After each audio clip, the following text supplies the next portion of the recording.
I get them in the evening too. I get the blues in the morning. How about you? I get that lonely, lonely feeling they call the New London Blues.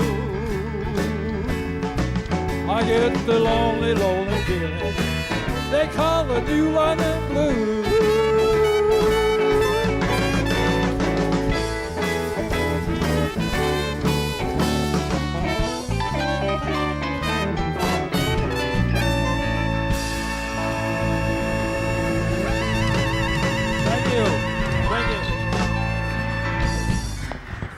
Good evening and welcome to LOT. We are the Ladies of LOT, looking out for taxpayers. We'd like to invite everybody who's watching to come to our meetings. They're the second and fourth Wednesday of the month at the Senior Center at 7 p.m. Everybody is welcome. If you wanted to join and be able to vote on our issues, the dues are $10 a year. We have a couple of things coming up. It's election season, so we want to let everybody know that we will be having a candidate forum in October, also at the Senior Center. I don't know the date, but it's kind of far away. And our annual picnic is September 19th from 3 to 6. We will be selling tickets very shortly, and we hope everybody will join us. The tickets are $10. Kids under 12, kids under 5 are free. Kids 12 to 5 are half price. And it's always a good time. A lot of elected officials come to our picnic. And there's always opportunity for a lot of excellent political conversation and just general socializing. Hot dogs, hamburgers, all you can eat. So we hope that you'll save the date, September 19th, from 3 to 6 p.m. With me tonight are my co-hosts Judy Kearies and Karen Paul. Welcome. It's nice to have you here. Thank you. Karen has promised to shave her head, and I cautioned her that she should not do that. For what reason? I just wanted to know what it would look like. Oh, we'll get you a skull cap, and then you can take a selfie. So lots of fun stuff going on in the city of New London, the city that we love. It's, as I said, election season. The candidates, the Democratic Town Committee and the Republican Town Committee have both held their caucuses, and they have both nominated candidates for Board of Ed, City Council, and Mayor. The Democrats elected Mike Passero for their candidate for Mayor, and the Republicans nominated Bill Vogel for their candidate for Mayor. There are also a bunch of candidates for City Council and for Board of Ed that caused me to say who. So, or why? Well, you know what? If it's only why, they can explain that. But who is a hard question, because who means you don't do anything. You have no name recognition. You're not on boards, commissions, agencies. You're not in the news. We don't know who you are. We don't know what you've done. That's a tough road. So it's disheartening when people are nominated who don't have a history of civic involvement, who don't come to city council meetings, because again, if Board of Ed and City Council, it's tough to get elected, sit down at the table, and not have any idea what's happened the last year, 2 years, 3 years, 5 years, because you haven't come to a city council meeting. I mean, hopefully they're watching on TV or on the internet. So, which reminds me, everybody can watch the City Council meeting and the Board of Ed meetings. They're streamed live on the internet, and they're also broadcast on tape. They're broadcast live, and then the Board of Ed puts tapes on. So on Metrocast. On Metrocast. Yes. So if you have an interest, you can be watching from home, but it's way better in person. And it's fun to have a city council buddy where you look at each other and go, you can't make this stuff up. And there is a lot of that going around. Yeah, unfortunately, or I don't know, I couldn't sit through the meetings if there weren't moments where you can't make it up. Yeah. But one of the things that happened at the last council meeting was that the Office of Planning and Development has brought 5 developers to town with a request for proposals for the Lighthouse Inn. Very different proposals, very interesting proposals.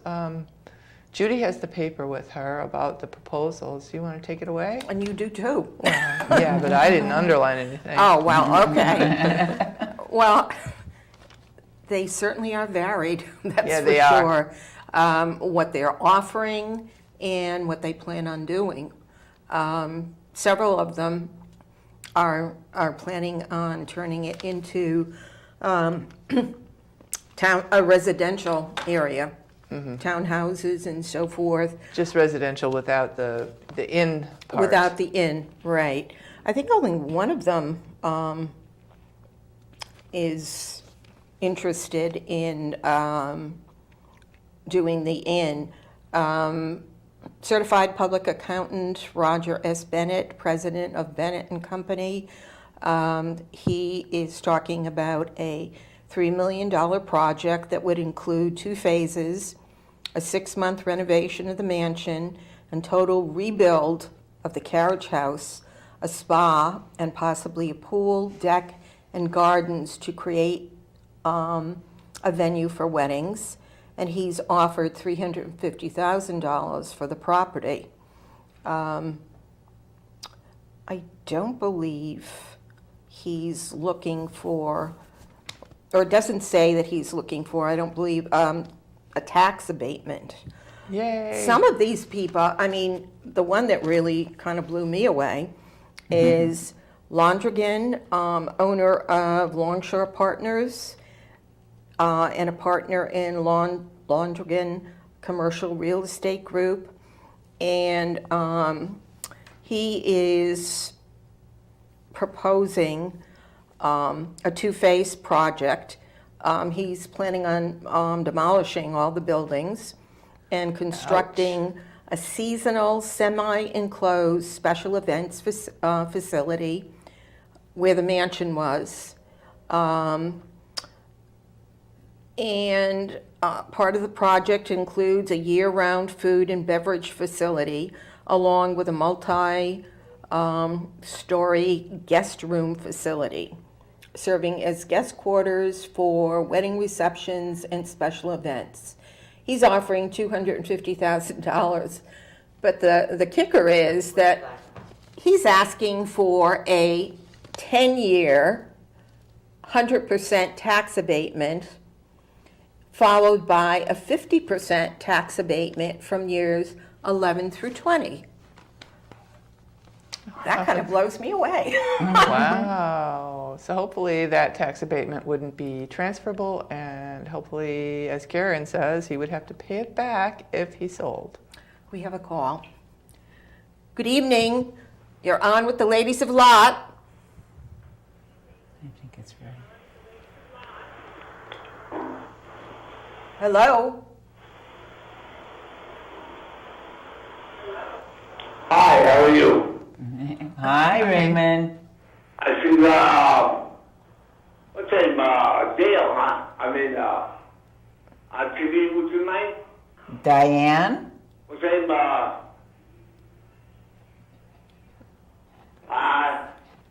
Somebody told me we were on tonight. It's Diane and Judy and Karen. Karen. You got, yay, Hi, Raymond. Karen. Hi. How you doing?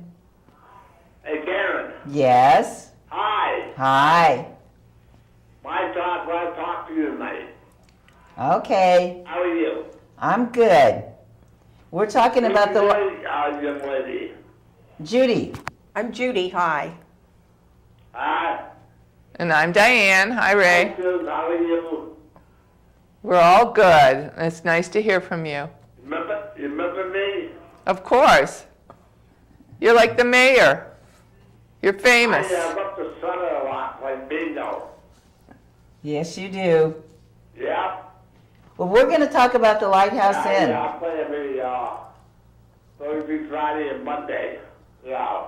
Yeah. Play Monday on bingo. Okay, I'll see you Monday. I just want to call and see how you ladies are doing. Thanks for calling, We're Ray. doing good. Thanks, Ray, for calling. Okay, bye. Bye-bye. Bye. Oops. Hit the red button. There you go. So, So anyway, that's Well, I said that pretty. he should have to stay another 10 years paying the full tax. And if he doesn't stay till that 30th year, then he has to pay all of the abatement back.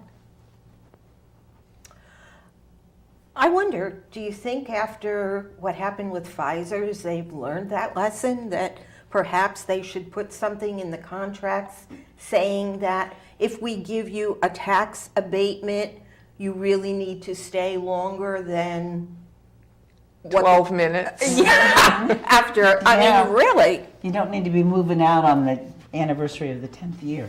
right. You know? Yeah. We were Well, talking that's- about it today. Yeah. And we were talking about that, and also, like I guess a few years ago, the Board of Ed would send teachers' aides to school to become teachers. Really? And the idea was that you stayed and taught. Mm-hmm. And I guess a couple of people that this person knew took it up. And they went to school and they got their degrees, and one stayed on and taught in New London for at least a few years. And the other one never did anything. So she didn't pay any of that back. You know, and so we're talking about that, and we've talked about it with the police when they go to the academy and the fire when they go to the academy. And I said to the person I was talking to, you know, it's kind of like the government gives college kids student loans. Mm-hmm. Whether they finish college or not, whether they ever get a degree and go to work, they still got to pay back that loan. Right. That's right. So if you're sending me to college to get a degree or to get an academy, certificate or something, I should be, part of that contract should be I'm obligated Correct. To either work it off. to work it off or pay it back. And Right. And I feel the same way about the abatements. I feel that way too. I mean, I have no problem with giving the abatements if that's what we need to get some of the development going. Right. However, there should be some stipulations. And again, I mean, do we not learn anything? Yeah. I know it's been mentioned, but whether they learned it or not, that's... Well, Pfizer was a multi-billion-dollar company, and I think that those kind of numbers and that kind of revenue was not something that the city could understand at the time that the abatements were given for the Pfizer development on that peninsula that was a brownfield. And I think that there was no recognition that they would would walk away. So now we've learned a bitter lesson, I hope. And Well, that's you my just point. never Have we see. learned that lesson? I hope so. But again, it's up to the citizens to keep coming to council and keep expressing their opinions that you need to be careful with this kind of deal. If you're going to give someone that kind of, the idea of selling this property is to get tax revenue and then to Exactly. abate the tax revenue. I don't see how that helps because somebody drove through your neighborhood to get to a wedding venue. How does that help the city? Does anybody make any money on that? It's like SailFest. I hate SailFest, okay? Always have, 30 years I've been here, hate SailFest, sorry. But I don't see that it brings anything in to the city except a bunch of people and a lot of trash. The vendors make money, and the vendors don't have to, I don't know what they pay, but that money goes to the SailFest organizers. The city doesn't benefit. And I don't think SailFest pays everything. don't we contribute something to that as well? I don't actually know. We as city members? I or don't taxpayers? actually know if all the costs are covered by the SailFest revenue. I don't know, because that's a lot of police and fire overtime, that's a lot of public works overtime, it's a lot of cleaning up after the fact, it's a lot of organizing before the fact. They bring in a mobile command unit for the police and fire, their ambulances are on call. It's a big deal, and it's run very well. But, and I like the fireworks, but I don't see how it's, except for bringing people into New London who may never have been here before to see our beautiful city and maybe want to come back, that would be a benefit. But I don't see that the businesses benefit. You know, when you have to, like if you want to sell stuff outside your store, you have to pay SailFest a vendor fee. Yes, you do. And it's your own store. Right. Like, I'm sorry, how is that a benefit? Maybe I just don't understand. But, so, these Well, these not only big- that, I mean, these vendors are plopped right in front of your store too. So Right. they're pretty much blocking it. obstructing. Yeah. So, you know, bringing that back to the Lighthouse Inn, okay, so we bring in 500 people a month to New London to drive through to down Pequot Avenue. Right. How does that benefit the city? It doesn't. Well- Not if we're giving 100% tax abatement. Yeah. Good evening. You're on with the ladies of Lot. Good evening, ladies. This is Brian Collin from Waterford. It's nice to see you all on this hot summer day. It's nice to hear from you. Thank you. Thank you. I have two comments and a question, and I'm going to hang up and listen to your response. As far as the cleaning up after SailFest, after the fireworks on Saturday night, I was told that the City of New London hired anybody that showed up and could carry a trash bag and pick up trash, $30 an hour to pick up trash from midnight until 9 a.m. Sunday morning. Where was I? See that? Exactly. The police officers that you saw in New London that were providing additional assistance from Waterford East Line, and thank God they came, Legend. Each one of those officers, it was $92 an hour. And I'm not saying that went into that officer's pocket, the overall cost of the cruiser, or whatever goes along with assigning a cop. So, you know, that's big money. A friend of mine that owns a restaurant that pays over $20,000 a year in taxes, that makes most of his money during the summertime months, was just told that with the new noise abatement, that he loses an hour on Friday and Saturday nights during his prime time because of a few people that live downtown that have complained about the noise. And I understand that, but you also have to understand if you're going to live in an urban environment, these are some of the inconveniences you're going to have to deal with 2 nights out of the week. Mm-hmm. And the last thing I wanted to ask you about, now I've lost my train of thought because the other two things just really annoyed me so much. in addition to having to pay the taxes, he had to pay for the space in front of his restaurant to keep somebody from selling cannolis instead of coming into his place. I mean, you know, they have to take care of the downtown business people. They shouldn't have to pay for their storefronts that they pay taxes for. No, It's they just, shouldn't. and people always say, how come they never do anything on the piers and stuff? Because the City of New London wants to get theirs before they'll give anybody else an opportunity to put something on. And I agree with you guys, it has to change. And I'm going to hang up and listen to your comments. Thank you. Thanks you. for calling. Well, there's We have another- confirmation. We have another Yeah. call too. Okay. Go for it. Good evening. You're on with the ladies of Lot. Hi, just a couple of comments on SailFest. You know, I don't mind that we don't make money on it. I mind that we spend money on it. Yeah. My daughter is going to probably the same vendor, probably 5 years to. One particular vendor has some Indian clothes that my daughter likes very much. And so we go down there every year and we spend a little bit of money at his booth, and money goes in his pocket, and there's no sales tax. And I don't think he ever gives a slip of paper off that says what you spent. You know, and I wonder how they're paying the state sales tax. Or do they collect it? I wonder about that.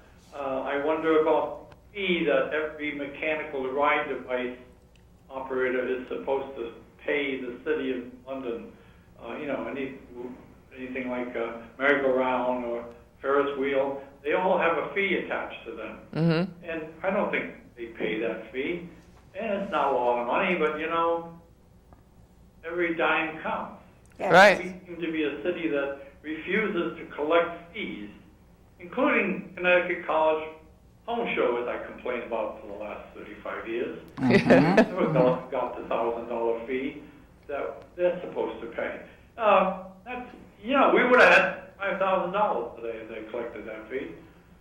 And maybe it's not enough money. Maybe that's the problem. It's not enough money to worry about. Maybe Selfest is not enough money to worry about. Maybe that's the problem. We don't worry about it. So I'll just let you go with that. Well, thank you for calling. Thanks. They made some good points. Very good. And I do think I remember reading in the paper that I want to say $30,000 comes out of the SailFest account.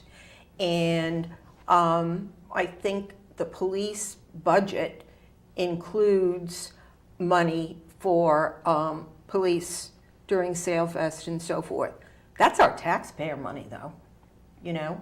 And not only are we not making money, we're not helping the downtown businesses if, as the first gentleman said, you know, some business owner had to pay for the space in front of his business so that somebody else wasn't selling cannolis or what, you know? Indirect competition with the owner of the store who pays taxes every day. Right.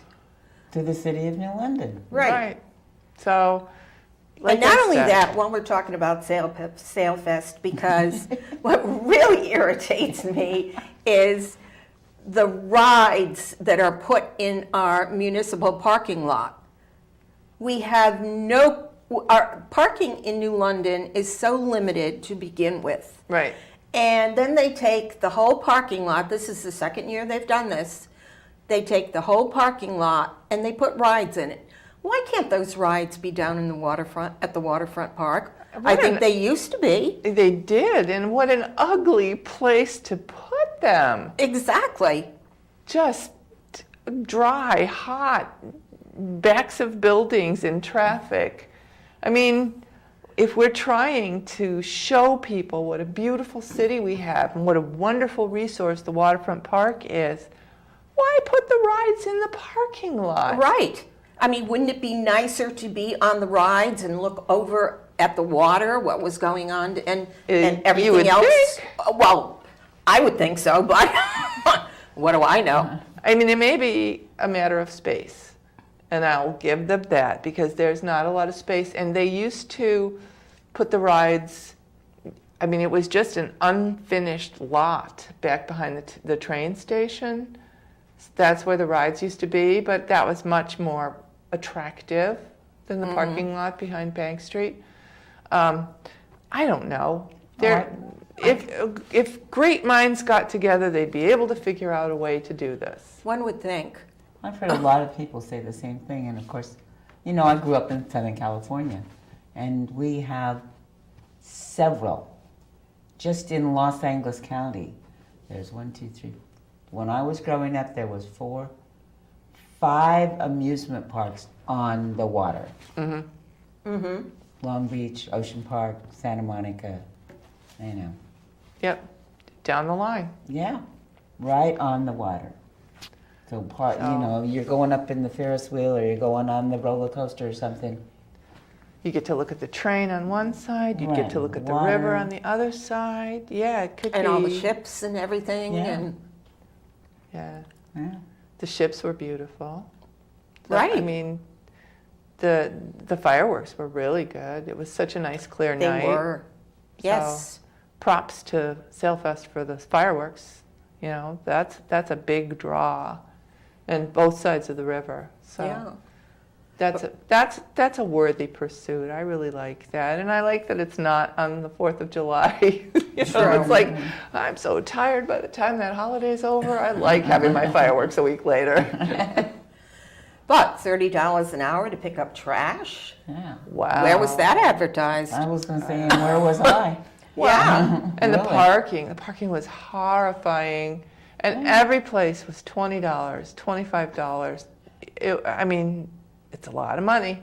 Yes. I understand it, because if somebody else is charging $25, you're going to charge $25. Well, But you know man, what? that's a lot of money. Go ahead, you have a call. Yeah. Good evening. You're on with the Ladies of Lot. Hi, I think what New London needs to do is get some volunteers and start a committee on how to utilize like the pier and some of the other areas to bring in money for New London, and also network with Sailfest and like the lot to come up with ideas to make it better. Mm-hmm. Like you've come up with some great ideas, and it is a ways to use that park. But they need to network. They need to talk to people. And it's a shame because they get very tunnel visioned. And, you know, the more you network, the more you learn, and the better you become. I think you're right. Absolutely. Absolutely. The pier is so beautiful, and it's not even being used. They can have all sorts of free entertainment down there, bring people down, rent out spaces to food trucks and things like that, and they can bring in money that way. And people will go there, just like they do Williams Park to listen to music, the Groton Beach to listen to music. People will go on the weekend and listen to music, and you can get the entertainment for free. Yeah, it's kind of like what's done in, Groton has concerts in Washington Park and at Esker Point Beach. Yeah. There are concerts in Niantic. There are different nights of the week, all summer long. And it draws a big crowd. And it would be It's a nice. huge crowd, and they can bring food trucks down there, rent out Right. space, bring people with trinkets, rent out that space, and generate some money for New London. Well, and if nothing else, it might generate some business for the places that are in New London downtown. You know, if people That's are true. People would stop at Subway and grab sure, a go down there and if eat people and are get some coming for the concert that's on the waterfront park, maybe they'll stop at the restaurants that have decks that face the river, and maybe they'll stop and grab a sandwich or a sweet at some of the nice restaurants. I mean, it would be nice to support the businesses in New London. Not just the ones downtown, all of them. I think the key is to get volunteers in, and then interface with people like yourselves that have some great ideas, and you listen to other people, and really network. I mean, team playing is what generates positive outcomes. Absolutely. Absolutely. We need an idea party. There you go. And I think a you good concept. folks always are coming up with some, and then you listen to what everybody else has to say, and that's a great start. It's a start, and what everybody else has to say, and you temper your ideas, and you compromise, and you could come out with some great things. There's this, I think it's called Toyota something or other, where they bring people from different areas. You bring in the professionals, you bring the community, you bring all different areas, and you sit and you just really brainstorm. They come out with really good solutions on how to accomplish different things, and it's known to really be a positive outcome. And that's the whole key. You bring in people from different areas with different views, and it works. Yes, you have to be willing to give up your preconceived notions, and you have to be willing to listen. But you can get some really, really positive ideas and direction forward. So I know in my private life, I network as much as possible before I make a decision. Mm-hmm. That's the way to go. Because someone will say something you never thought of. Right. Exactly. And then you need to, although, network, get the ideas and so forth, then you need to follow through on it, because I think New London has had various groups meeting and so forth, and they come up with wonderful ideas, and then they fall by the wayside. So there's got to be a follow through on some of this If also. someone studies a little bit of process innovation and they can spearhead and then bring in people, I think people will be more than willing to devote their time to help, get the process going and come up with some good ideas. And by doing that, people will constantly, if they know that people are open to the ideas, they'll constantly suggest things. It kind of sounds like what she's talking about in a similar fashion is what the businesses downtown have done with, isn't it Center City? Yes, City Center District. City Center District, in bringing the organizations together like that to network. But there are also If you go online and Google it, I'm sure you can come up with a lot of great ideas, and it's just a matter of getting people together, to volunteer to help. Right. And you have service organizations. You have Kiwanis. You have Rotary, Lions. So all the VFWs. Right. Have people. so it's definitely something that could be accomplished. Yeah, and I know it that could be there. profitable as well. Not only generating money for downtown, but I think it could be profitable and helpful, to the town. To the entire city. Sure, because To move the city forward. Absolutely. we get stuck, Exactly. right? We get stuck in the way that we've always done things. We're just going to keep doing this because we don't know what else to do, or we don't want to think about it, or we always did this before and it always worked, or we always got through it. It's good to have new ideas and a new approach. Maybe somebody from another city has seen a different way of doing things and can bring that to the city administration and say, hey, why don't I see what you're doing here, but why don't you try this? So Exactly. I think there's nothing wrong with bringing ideas. And if you get enough people on board, maybe we can get a new mayor and new council. Yes. Well, we're going to have an election. I Hire can't that guarantee. I'm watching. Okay. All right. No guarantees on who's going to get elected, but just at least one person. Big change. Thank you. Thank Thanks. you. Thanks for the call. Yeah, so at least one person who's on city council now won't be on city council because he's not running, and that's Reverend Hyslop. Who else on the council now is running again? Nolan is running again? Well, Olson? Passero's not running for council. Well, Passero's not running for council. Okay, so we know he won't be on city council next year. But Richardson, Dominguez, Nolan, Tranquita. and Olson are all Yes. running. Right. So it's possible that a dark horse or three could step in. But, I think the city council candidates are going to have a tough campaign to get name recognition, because many of them nobody's heard of, and to get the votes to get on. So I think it's going to be an interesting election season. Well, I'm hoping that some of the councilors who are running for re-election are able to explain why some of the votes they cast during the past 2 years. How about supporting or telling us, at least 3 members voted for just about everything the mayor wanted. Good idea, bad idea, No idea. no idea, no plan, but, oh yeah, he wants it. So, and those people are up for re-election. Which means that if Mayor Finizio is not reelected, then whatever the new mayor wants, they'll vote no.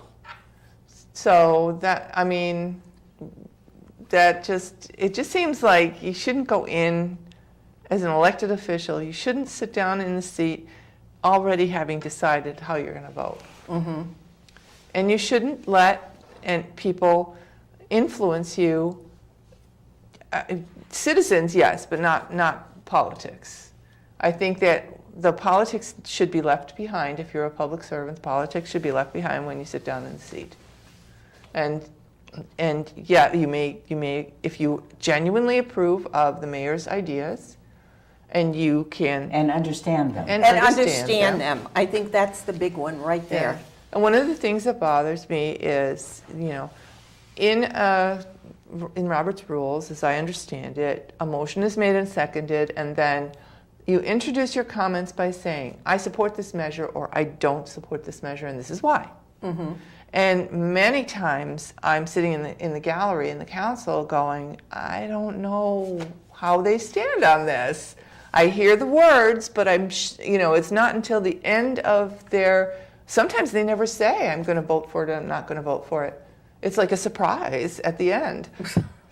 And I just think that it should be common practice for them to say, the motion, I'd like to speak to the motion that's on the floor, and I support it, and this is why. Or I don't support it, and this is why. So that you know where they're going. Right. And then it's not a shock when they vote. If they change their mind, that's, a surprise. I don't mind that. But I think that they should introduce their remarks by saying, how I stand. Well, I think at least one member of the council wouldn't be able to do that because the understanding, as Karen said, wasn't there of what it was all about or how it was all about. And actually, I really question whether that person understands what's going on even after 2 years on the council, but is running for re-election. And I think you need informed people on the council, not people who are there to further their own political agenda or whatever, but who are informed. Or their own political cause. Yes. And actually, take an interest in what's going on in the city and what's best for all the people in the city, not just certain groups, for everybody. I mean, we are all New Londoners. And it is a diverse city with a lot of different kinds of people and a lot of different ideas. Right. One thing that I would like to see, and I hope that it's enforced, and that is civility, not just civility, because they have improved so much. This council is so much better than previous councils in terms of respecting each other, listening to each other. But one thing that makes me cringe is that the council president does not stop public comment when it digresses from commenting on an issue to attacking personalities. And I think that if you have 5 minutes, your time is done now. When you start attacking a person, your time is done. According to Robert's Rules of Order, he is supposed to stop it. So, and I don't care if you're attacking the mayor or one of the councilors or another citizen, you're just done as soon as you start bad-mouthing somebody. If you have something to say, you can think about it so that you can present in 5 minutes your case about the issue. It doesn't, if you want to assault somebody verbally, do it outside of the council. And I really think that whoever is elected council president needs to be very, very aware of that. And apparently, Efrain Dominguez is the council president pro tem, which means that if he's elected, he'll be the council president. So hopefully, he'll read Robert's rules and he'll steel himself because it will be that will be very unpopular for him to stop comment. But I think it needs to be done because it's just really gotten out of hand, where there are personal attacks on people from public commenters.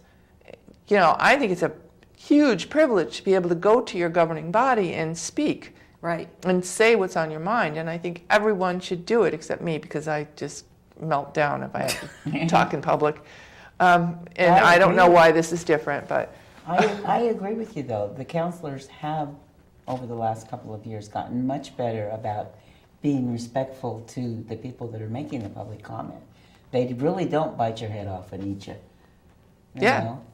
And if they respond to your comment at all, it's, I wouldn't say necessarily positive, but it's polite and it's reasoned and it's reasoned, yeah. It's not a personal attack. They're Right. not saying, they're not pointing their finger and saying you're stupid, Yeah. even figuratively. Yes. So I've been very, and I know it's a volunteer position, and I truly appreciate they get a giant package of material to digest on well, it's not food, but they get a giant package of papers on Friday evening, and by Monday they have to be conversant with that material. So it's a big job. It's a lot of work, and I truly respect and appreciate the people who've volunteered. And it is, I agree with you, it is a lot of work, but I think you know that going into the position. It seems like some people that are on the council right now didn't realize that, because it seems like they're unprepared. So, and it seems like some of them didn't realize what their other duties as part of the council would be. yeah, because not only do you have the council meetings, you have to chair a committee. So, I mean, it's a lot of work, and I respect that And anybody liaison wants to get, 2 or 3 other committees. yeah, and you're, Well, yeah. again, shouldn't that be made known to these people running? And also, I would think it would be important for them to be very familiar with the charter. Oh, that would be so good. That would be so good. I mean, like, I would like to see you're them. running the city and you're making all these decisions, knowing what's in the charter. I mean, That could be so helpful. you would think. Well, here's what I think. Oh, you've just given me this brilliant idea. I think that looking out for taxpayers should make a gift to all the new city councilors and all the old ones. Whoever's elected, I think we should make 7 bound copies of the city charter, 1 for each councilor. I think that would be wonderful. And we should put lot on it.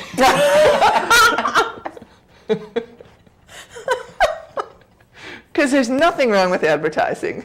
That's true. So, it's I think a that's shame we couldn't present it at our picnic, but the election won't be until November. I think that's a wonderful idea. Well, But we could present it at the forum.